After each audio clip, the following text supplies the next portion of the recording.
Viva voce week 8, let's go. How can you apply this to your Shakespeare work? So instead of adding a fluent British accent, I will talk normally, or I could have a different accent. Yeah, with Shakespeare, you can also, if you have an accent, you can help set the scene. So like if for Romeo and Juliet, for example, it's set in Italy, so you could have an Italian accent just so the audience can get a general idea of where it's set in that. So I probably need to change my accent because my voice is quite deep and I can't say R's properly. Yeah, that's funny, isn't it? So some people won't understand what I'm saying, so they can't exactly get involved with it. Yeah. Pronounce like words. No. Pronounce like important words and then yeah. Okay, how will this impact on your delivery of the Shakespeare work? My delivery would change as my body language would change as well as my pronunciation. If I've got a different accent, say if I've got like a Spanish accent, for example, I wouldn't be standing like very smart, if you know what I mean. Like you'd want to do it very stereotypical, so you could like muck about with it and make it more comedy. Yeah, so I know that some accents like can hinder your your projection of voice. So like sometimes you got to watch that. But yeah, it may help you like kind of present the character a little bit more, maybe add characterization. Mine will probably completely change how I act because I'd have to change everything about what I do because if my voice is different, I can't do one thing. I have to change everything. It's annoying, but people will be able to understand me more, get involved with it, be able to understand what's actually going on. Yes. My facial expression because it will show the mood without me having to actually say it. What might you change after seeing that? I will also change my pitch, because I feel like in Shakespeare people intend on, like, they talk in a higher pitch. Like, I don't know why. I've just always noticed that they talk. If you want something that's really dramatic, they talk really low and like dark. But if you want something like normal, they talk very high pitched. So I feel like I would change my pitch quite a lot to change the dynamics of. I suppose it gives a different feel to the audience as well.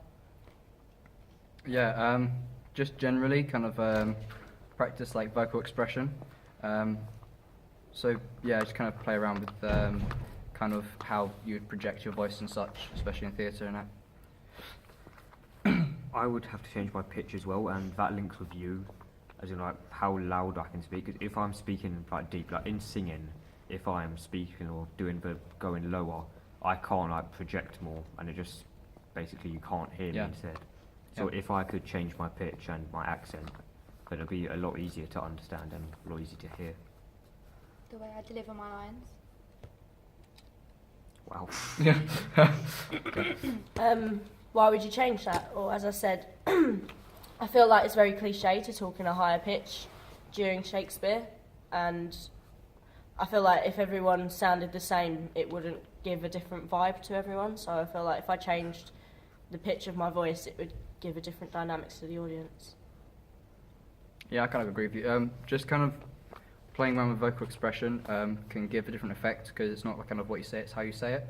So playing around with like tone and such can give off kind of a completely different emotion and such, and expression-ish things, such. I would change this so people understand, because all these questions are the same apparently.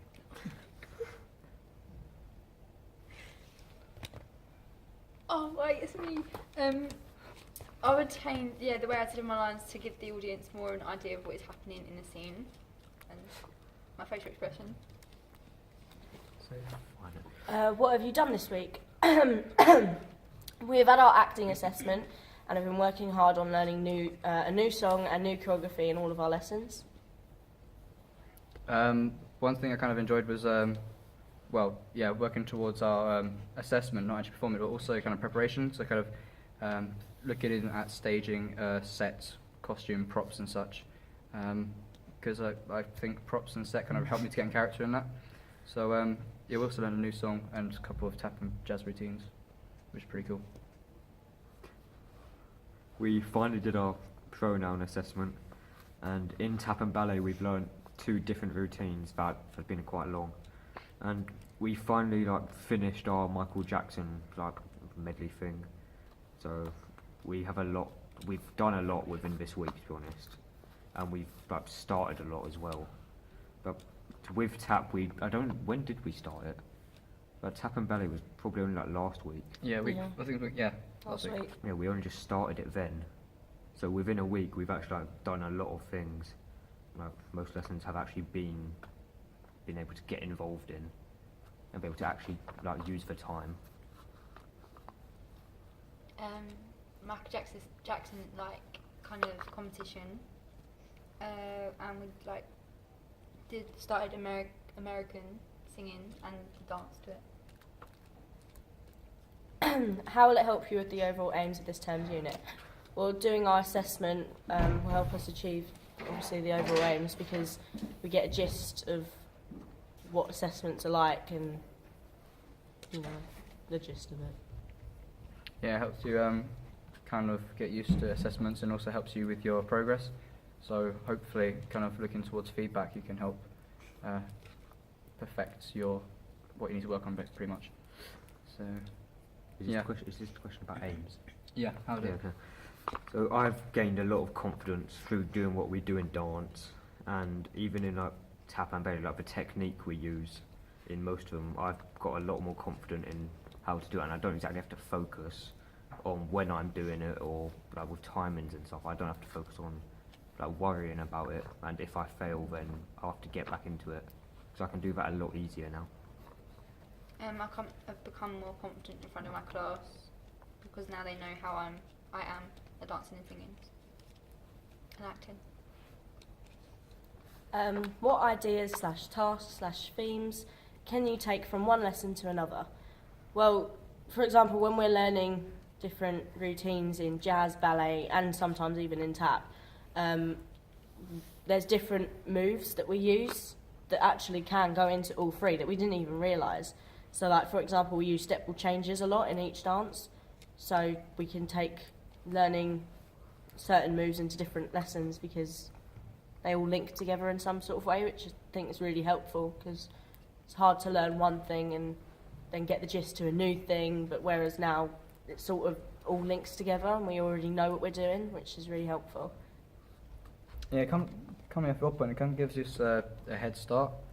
It kind of because when you go from like ballet to jazz, you can kind of take the basics from ballet and it gives you a head start to learn a different move in jazz. So that's pretty cool. How that kind of can help you.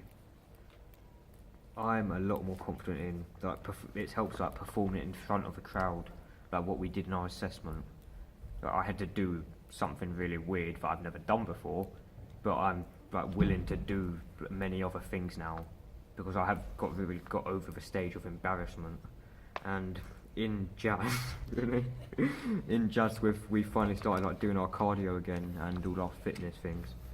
So in like our other warm-ups, it's a lot easier for me because my fitness is improving as well. The speed of how we learn a dance is quite quick, so it's fun. What are you needing to develop to achieve these? I still need to work on my flexibility as I'm still not able to do certain moves, but I will practice this more at home so I can get used to being able to like lift my leg up higher in certain positions and that during the routine.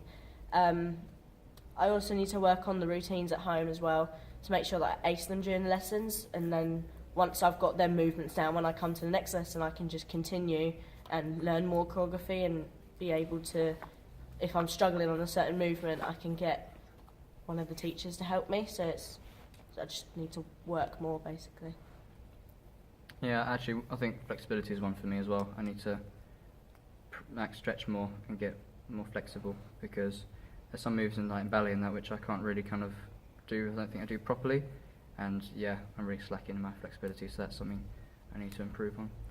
Mine is I know I still need to improve my flexibility. Like it's getting better, but I'm still not where I'd want to be.